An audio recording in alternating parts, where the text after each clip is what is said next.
True unexplained mysteries are not reserved for events such as UFOs, strange cryptids, and hauntings, but also exist within the scientific community. There are many discoveries and natural phenomena that have left scientists baffled for decades, and despite our progress with technology and other scientific advancements, they remain unsolved. Number 5.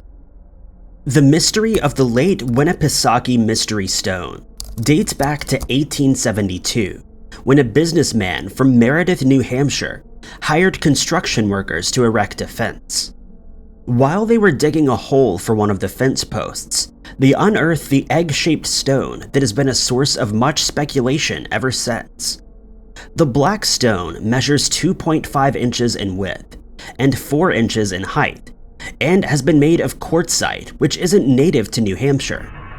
Its surface is covered in pictographs, including representations of arrows, spirals, an ear of corn, the moon, a face, and a teepee.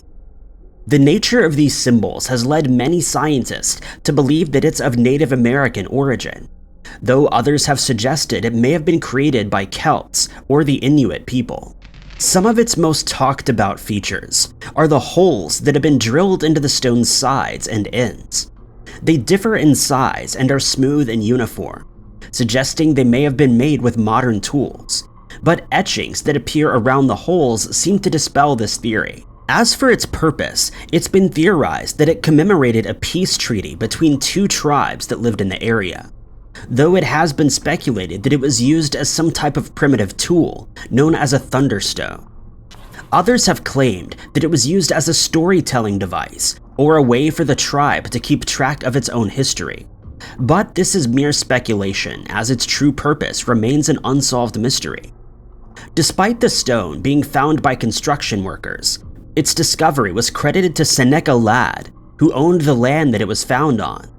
Upon his passing in 1892, the stone passed to his daughter, Frances Coe, who donated it to the New Hampshire Historical Society. Today, it can be viewed by members of the public at the Museum of New Hampshire History. Number 4. Mysterious forest rings are a phenomenon that has been observed in forests of northern Canada, and they've left scientists at a loss of how they are formed. The circles appear due to low tree density, and can range in diameter from 160 feet to 1.2 miles. The rims of the circles are typically found to be about 66 feet in thickness. The strange circles weren't noticed until the 1950s, when aerial photography became more common as a surveying tool, as they are nearly impossible to spot from the ground. The Ontario Geological Survey coined the term forest ring to avoid confusion with another phenomenon called fairy rings, which is a naturally occurring ring of mushrooms. The formation of these rings was first thought to come about due to the radial growth of fungi, as seen in the formation of fairy rings. It was thought that the roots of black spruce trees were being infected, and as the infection spread outward, the trees in the interior of the circle would die. New trees would eventually grow in their place as the circle moved ever outward, leaving a circular ring of stunted trees in its wake. But since rings in Quebec show no evidence of this, the theory is no longer as prevalent as it once was. Another theory has been suggested where bacteria might be responsible. This is because they're capable of forming conducting nanowires that transfer a circular charge from the center of the ring towards its outer edge. This increases the acidity in the trees, which causes carbonates to dissolve, resulting in a depression and the ring edge. Recent investigations into the forest rings have shown that there is an abundance of Geobacter, which is a proteobacteria, at the ring's edges. There have also been reported sightings of forest rings in Russia and Australia. But until further research is conducted, their formation remains speculative and currently remains an unexplained mystery. Number 3. The Russian geoglyph was discovered by Alexander Shestakov with the use of satellite imagery. When he realized that he may have discovered a geoglyph, he brought it to the attention of researchers, who used a hydroplane and a paraglider to conduct a survey and get a proper aerial view of the strange structure. From the air, the geoglyph resembles an animal, possibly an elk or moose with 4 legs, 2 antlers, and an elongated snout. Google Earth satellite images from 2007 showed that it may have also had a tail, but in recent images, this section appears less clear. With the tail excluded, the structure measures about 900 feet between its furthest points, and would have been visible from a nearby ridge in the past. On-the-ground excavations have shown that the structure's construction is quite elaborate, with larger stones placed on the outer edge and smaller ones placed on the inside. They have also discovered the remnants of passageways and low walls on the animal's hoof and snout. Both the hoof and snout are constructed of crushed stone and clay, but further excavations down to the bottom of the walls were halted as there were fears that the geoglyph would be damaged. Further discoveries of about 40 stone tools on the structure's surface have also been made. The tools are made from quartzite and appeared to be mattocks, which are pickaxe-like tools that were possibly used to extract the clay that was used in its construction. The stonework was found to be a form of lithic chipping, which suggests that the structure dates back to the Neolithic and Eneolithic eras, between 6 and 3 millennia BC. If those dates are correct, it would mean that the Russian geoglyph is older than the Nazca lines, which were discovered in Peru, making it one of the oldest structures of its kind ever discovered. Studies are currently being undertaken of ancient pollen in the area, which will narrow down its true age. But until further analysis is done at the site, its creators, its true purpose, and age remain unexplained scientific mysteries. Number 2. On the 3rd of November, 1888, an event occurred in Oxfordshire, England, that scientists have been unable to explain ever since. At around 8 p.m. that evening, tens of thousands of sheep from an area of about 200 square miles suddenly started acting strangely. Seemingly terrified, the sheep broke through their enclosures and started running into the surrounding open fields, causing damage to fencing and destroying property that stood in their way. When they were searched for the next day, they were found scattered over a wide area, some running miles from their pens. Some of the animals were found crowded together in corners of fields, while others took refuge under hedges and bushes, still panting in terror. 2 locals wrote a letter to a magazine stating that every farmer from an 18-mile area reported the same behavior in their sheep.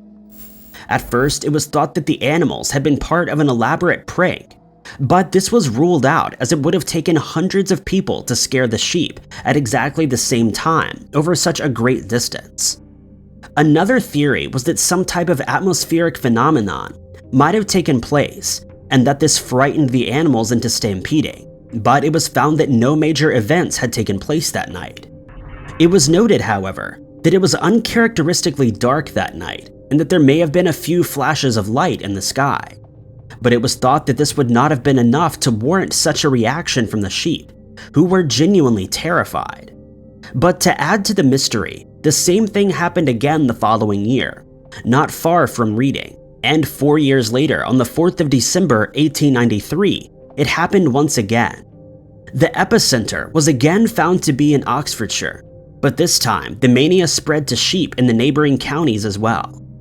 This time, many of the farmers believed that their sheep had simply been spooked by a dog or a fox, but upon learning that the event stretched over miles, they were left without any explanation. They could only theorize that the panic had been triggered by an atmospheric or meteoric event, and that there had been an earthquake that could have only been felt by the sheep.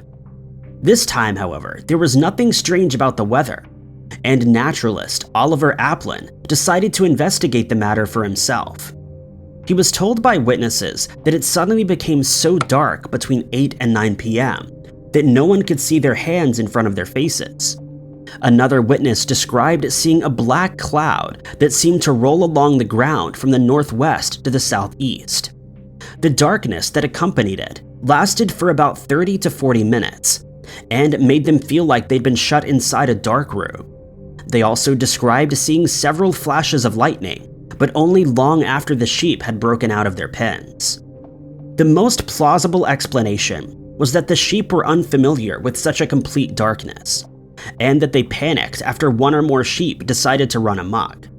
But again, this is merely a theory, and the true cause remains unknown. Number 1. On the night of the 14th of November, 2014, the skies over the city of Ekaterinburg inexplicably lit up, and people in the area witnessed a massive fireball that hung in the air for more than 10 seconds. Many of the locals caught the event on their dash cams and cell phones and posted the footage to YouTube and other social media platforms. In the footage, a bright orange explosion can be seen erupting behind the clouds, but there's no accompanying sound that would be expected from an explosion of that size. At first, it was assumed that the Russian military was the source of the explosion, as they often dispose of unused gunpowder in this manner, but they denied any involvement. Theories then suggested that it had something to do with the Russian space program. In the past, failed rocket launches have resulted in explosions over the area, but a leading unofficial space news website revealed that the last launch in the area took place in October of that year, and that there wasn't another launch scheduled until December. A member of the Meteorites Committee of the Russian Academy of Sciences stated that he thought the fireball may have been caused by a meteorite, or even a meteor. But this theory also has its problems, since meteorites typically explode with a very bright white flash as they travel through the Earth's atmosphere, whereas the Ekaterinburg Fireball was orange in color. His theory was dealt another blow when a local observatory revealed that nothing had fallen from the sky that night. When officials from the emergency ministry were asked for comments on the incident, they refused to do so, and so locals were left with nothing but speculation, and the true cause of the mysterious fireball has never been uncovered. Thank you guys so much for watching. If you liked this video, be sure to hit that like button. Also, don't forget to subscribe and click that notification bell to keep up to date with all of our future uploads. But I've been Ty Knots, and I'll catch you guys in the next video.